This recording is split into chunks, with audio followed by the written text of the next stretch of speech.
തൃണമൂൽ കോൺഗ്രസിൽ നിന്നും PV അൻവർ തടിയൂരി. തൃണമൂൽ കോൺഗ്രസുമായിട്ടുള്ള എല്ലാ ബന്ധങ്ങളും ഉപേക്ഷിക്കുന്നതായി PV അൻവർ ഇന്ന് പ്രഖ്യാപിച്ചു. ഇന്ന് കളമശ്ശേരിയിൽ ചേർന്ന തൃണമൂൽ കോൺഗ്രസിന്റെ യോഗത്തിന് ശേഷമാണ് അൻവർ ഇത്തരമൊരു നിലപാട് വ്യക്തമാക്കിയത്. അദ്ദേഹം ഇന്ന് വാർത്താ സമ്മേളനത്തിൽ ഈ കാര്യം വിശദീകരിച്ചു. മാത്രമല്ല, അദ്ദേഹം തന്റെ ഫേസ്ബുക്ക് പോസ്റ്റിൽ കൂടിയും ഈ ഒരു കാര്യം പറഞ്ഞിരിക്കുകയാണ്. താൻ തൃണമൂൽ കോൺഗ്രസുമായിട്ടുള്ള എല്ലാ ബന്ധങ്ങളും അവസാനിപ്പിക്കുന്നു എന്നാണ് PV അൻവർ പറഞ്ഞത്. മാത്രമല്ല, മെയ് 15 പുതിയൊരു പാർട്ടി രൂപീകരിക്കുമെന്നും ആ പാർട്ടി UDF-ൽ നിലനിൽക്കുമെന്നും രാഹുൽ ഗാന്ധിക്ക് എല്ലാ പിന്തുണയും നൽകുമെന്നും അൻവർ അറിയിച്ചിരിക്കുകയാണ്. എന്താണ് അൻവറിനെ തൃണമൂൽ കോൺഗ്രസുമായി ഉള്ള ബന്ധം വിച്ഛേദിപ്പിക്കാൻ പ്രേരിപ്പിച്ച ഘടകമെന്ന് നമുക്ക് പരിശോധിക്കാം. അതിലെ ആദ്യത്തെ ഘടകം എന്ന് പറയുന്നത് PV അൻവർ നിലമ്പൂരിലെ MLA സ്ഥാനം രാജിവെച്ചതിന് ശേഷം DMK എന്ന് പറയുന്ന പാർട്ടിയിലാണ് അദ്ദേഹം ചേരാൻ ശ്രമിച്ചത്. എന്നാൽ DMK-യിലെ നീക്കം അദ്ദേഹം ഉപേക്ഷിച്ചുകൊണ്ടാണ് തൃണമൂൽ കോൺഗ്രസിലേക്ക് വന്നത്. അൻവർ തൃണമൂൽ കോൺഗ്രസിലേക്ക് വരുമ്പോൾ ഇവിടുത്തെ സംസ്ഥാന നേതൃത്വം, നേരത്തെ തന്നെ ഇവിടെ തൃണമൂൽ കോൺഗ്രസിന്റെ ഘടകമുണ്ടായിരുന്നു, അതിലെ സംസ്ഥാന നേതൃത്വം പറഞ്ഞത് അൻവറിന് ഇങ്ങനെ ഒരു സ്വീകരണം ഞങ്ങൾ നൽകിയിട്ടില്ല, അൻവർ സ്വയം പ്രഖ്യാപിതനായിട്ടുള്ള ഒരു തൃണമൂൽ കോൺഗ്രസ്സുകാരനാണ്, അതുകൊണ്ട് അൻവറിനെ ഒരു കാരണവശാലും തൃണമൂൽ കോൺഗ്രസ് അംഗീകരിക്കില്ല എന്ന് തൃണമൂൽ കോൺഗ്രസിന്റെ സംസ്ഥാന പ്രസിഡന്റായിട്ടുള്ള CG ഉണ്ണി അന്ന് തന്നെ പ്രഖ്യാപിച്ചിരുന്നതാണ്. അൻവർ ഡ്യൂപ്ലിക്കേറ്റ് തൃണമൂൽ കോൺഗ്രസ്സുകാരനാണ്, യഥാർത്ഥ തൃണമൂൽ കോൺഗ്രസ്സുകാരനല്ല, ഞങ്ങളാണ് യഥാർത്ഥ തൃണമൂൽ കോൺഗ്രസ്സുകാരനെന്ന് CG ഉണ്ണി പറയുകയും ചെയ്തു. CG ഉണ്ണിയുടെ വാക്കുകൾക്ക് അടിവരയിടുന്നതാണ് പിന്നീട് നമ്മൾ കണ്ട കാര്യങ്ങൾ. കാരണം മമതാ ബാനർജിയുടെ അടക്കമുള്ള തൃണമൂൽ കോൺഗ്രസിന്റെ ദേശീയ നേതൃത്വത്തിന്റെ ഏതെങ്കിലും തരത്തിലുള്ള പിന്തുണ അൻവറിന് ലഭിച്ചതായി നമുക്ക് വിവരങ്ങളൊന്നും തന്നെ ലഭ്യമല്ല. അത്തരത്തിലൊരു പിന്തുണ അൻവറിന് ലഭിച്ചിരുന്നില്ല എന്നുള്ളതാണ് വാസ്തവം. പക്ഷേ അൻവർ തൃണമൂൽ കോൺഗ്രസിന്റെ ലേബലിൽ അൻവർ സ്വയം പ്രഖ്യാപിതനായിട്ടുള്ള ഒരു സ്ഥാനാർത്ഥി എന്ന നിലയിൽ PA മുഹമ്മദ് റിയാസിനെതിരെ ബേപ്പൂരിൽ മത്സരിക്കുകയും ചെയ്തു.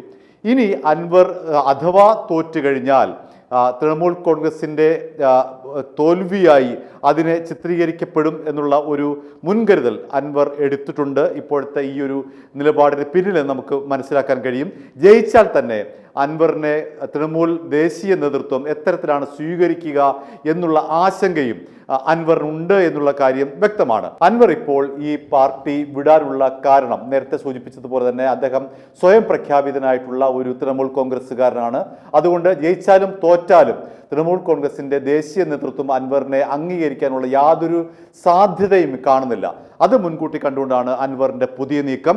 ഏതായാലും പുതിയ പാർട്ടി അൻവർ രൂപീകരിച്ചുകൊണ്ട് UDF-ൽ തന്നെ നിലനിൽക്കാനുള്ള ശ്രമമാണ് നടത്തുന്നത്. രാഹുൽ ഗാന്ധിക്ക് എല്ലാവിധ പിന്തുണയും അർപ്പിക്കുന്ന ഒരു പാർട്ടിയായിരിക്കും തന്റേതെന്ന് അൻവർ ഇപ്പോൾ പ്രഖ്യാപിക്കുകയാണ്. മാത്രമല്ല, താൻ ഈ പുതിയ പാർട്ടി രൂപീകരണവുമായി ബന്ധപ്പെട്ട് CPM-മായി ഇടഞ്ഞു വിമതരുമായി ചർച്ച നടത്തിക്കഴിഞ്ഞുവെന്നും അൻവർ പ്രഖ്യാപിക്കുകയുണ്ടായി. ഏതായാലും അൻവറിന്റെ വാക്കുകളിലേക്ക് തന്നെ നമുക്ക് പോകേണ്ടിയിരിക്കുന്നു. അൻവർ തീർച്ചയായും ഇത്തരത്തിൽ ജയിച്ചാൽ അൻവറിന് തൃണമൂൽ കോൺഗ്രസിൻ്റെതായിട്ടുള്ളൊരു ജയമായി അതിനെ വ്യാഖ്യാനിക്കാനോ അംഗീകരിക്കാനോ കഴിയില്ല. തോറ്റാലും അത്തരത്തിൽ തന്നെയാണ്. ദേശീയ തലത്തിൽ അദ്ദേഹത്തിന് ഏതെങ്കിലും തരത്തിലുള്ള പിന്തുണ മമതാ ബാനർജിയുടെ ഭാഗത്ത് നിന്ന് അല്ലെങ്കിൽ തൃണമൂൽ കോൺഗ്രസിന്റെ ദേശീയ നേതൃത്വത്തിന്റെ ഭാഗത്ത് നിന്ന്, സംസ്ഥാന ഘടകത്തിന്റെ ഭാഗത്ത് നിന്ന് ഉണ്ടായിട്ടില്ല. അതുതന്നെയാണ് തൃണമൂൽ കോൺഗ്രസ് സംസ്ഥാന പ്രസിഡന്റ് CG ഉണ്ണി തുടക്കം മുതൽ തന്നെ പറഞ്ഞിരിക്കുന്നത്. ഇദ്ദേഹം ഒരു സ്വയം പ്രഖ്യാപിത തൃണമൂൽ കോൺഗ്രസ്സുകാരനാണ്, ഞങ്ങളുടെ ഭാഗമേ അല്ല അൻവർ എന്ന് അവസാന നിമിഷം വരെ CG ഉണ്ണി പ്രഖ്യാപിച്ചിരുന്നു. അതേപോലെ തന്നെയാണ് ഈ CG ഉണ്ണിയുമായി ബന്ധപ്പെട്ട് നിൽക്കുന്ന ഔദ്യോഗിക തൃണമൂൽ കോൺഗ്രസിന്റെ നേതാക്കളുടെ പ്രതികരണവും. ഏതായാലും അൻവറിന്റെ ഇപ്പോഴത്തെ വാർത്താ സമ്മേളനത്തിന്റെ പ്രസക്ത ഭാഗങ്ങൾ നമുക്ക് കാണാം. രാജ്യം നേരിടുന്ന ഏറ്റവും വലിയ ഇന്നത്തെ വിഷയങ്ങളിൽ ഇന്ത്യൻ നാഷണൽ കോൺഗ്രസിനെ പിന്തുണക്കാതെ ആരെ പിന്തുണക്കുമെന്ന ചോദ്യം അവിടെ നിൽക്കുകയാണ്. അപ്പോൾ അതിൻ്റെ ഭാഗമായിട്ടാണ് ഈ കൂടിയാലോചനകൾ നടത്തുകയും ഇന്ന് സ്റ്റേറ്റ് കമ്മിറ്റി വളരെ വിശദമായി കാര്യങ്ങൾ ചർച്ച ചെയ്യുകയും ചെയ്തത്.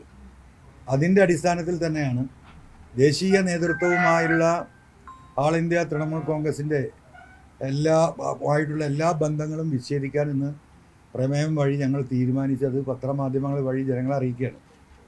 ഇനി ഒരു ബന്ധവും ITC-യുമായിട്ടില്ല. രണ്ടാമത്തെ കാര്യം, കേരളത്തിൻ്റെ പ്രത്യേക സാഹചര്യങ്ങൾ കണക്കിലെടുത്തുകൊണ്ട് കേരളത്തിൻ്റെ താല്പര്യങ്ങൾക്ക് പ്രത്യേക പരിഗണന നൽകുന്ന ഒരു മതേതര ജനാധിപത്യ സോഷ്യലിസ്റ്റ് പൊളിറ്റിക്കൽ സംഘടനയായി കേരളത്തിൽ രജിസ്റ്റർ ചെയ്യുന്ന ഒരു സ്റ്റേറ്റ് പാർട്ടിയായി മാറുക എന്നതാണ് ഇന്നത്തെ മീറ്റിങ്ങിൻ്റെ പ്രമേയത്തിൻ്റെ അടിസ്ഥാനപരമായിട്ടുള്ള കാതൽ. അതൊരു ടൈം കൺസ്യൂമിങ് പ്രോസസ്സാണ്. അതുകൊണ്ട് ഇന്ന് തൊട്ട് പൂർണ്ണമായും തൃണമൂൽ കോൺഗ്രസുമായുള്ള ബന്ധം വിച്ഛേദിച്ച് അടുത്ത മാസം 15-ാം തീയതിക്കുള്ളിൽ എല്ലാ ജില്ലകളെയും ജില്ലാ കമ്മിറ്റികളെ വിളിച്ചു ചേർത്ത് പുതിയ പാർട്ടിയുടെ പേരും നയരേഖയും ഒക്കെ ചർച്ചകൾ നടത്തി മെയ് 15-ാം തീയതിക്കുള്ളിൽ സംസ്ഥാനത്തെ ഒരു പുതിയ രാഷ്ട്രീയ സംവിധാനമായി സംസ്ഥാനത്തിന് പരമാവധി പരിഗണന നൽകുന്ന UDF-നോട് ഒപ്പം നിന്നുകൊണ്ട് ഈ പിണറായിസത്തെയും ഫാസിസത്തെയും എതിർക്കുന്ന ദേശീയ തലത്തിൽ രാഹുൽ ഗാന്ധിക്ക് പരിപൂർണമായ പിന്തുണ നൽകുന്ന ഒരു രാഷ്ട്രീയ നിലപാടുള്ള ഒരു രാഷ്ട്രീയ പാർട്ടിയായി ഒരു പുതിയ പാർട്ടിയെ രൂപീകരിക്കാനാണ് തീരുമാനിച്ചിട്ടുള്ളത്. ആ വിവരം കേരളത്തിലെ പത്രമാധ്യമങ്ങൾ വഴി ജനങ്ങളെ അറിയിക്കുകയാണ്. ഇത്രയും കാലം ഞങ്ങൾക്ക് പിന്തുണ നൽകിയ ജനങ്ങൾ, ഇവിടുത്തെ സാധാരണക്കാരായ പ്രവർത്തകർ, ബഹുമാന്യരായ പത്രമാധ്യമ പ്രവർത്തകർ, എല്ലാവർക്കും ഈ അവസരത്തിൽ ഇത്രയും കാലം നിങ്ങൾ നൽകിയ സപ്പോർട്ടിനും നിങ്ങൾ നൽകിയ സഹായങ്ങൾക്കും നന്ദി അറിയിക്കുക കൂടി ചെയ്യാണ്. i2i News, an eye for truth. i2i News subscribe ചെയ്തിട്ടില്ലാത്തവർ ഇപ്പോൾ തന്നെ സബ്സ്ക്രൈബ് ചെയ്യുക. നോട്ടിഫിക്കേഷൻ ലഭിക്കുവാൻ ബെൽ ബട്ടണും അമർത്തുക.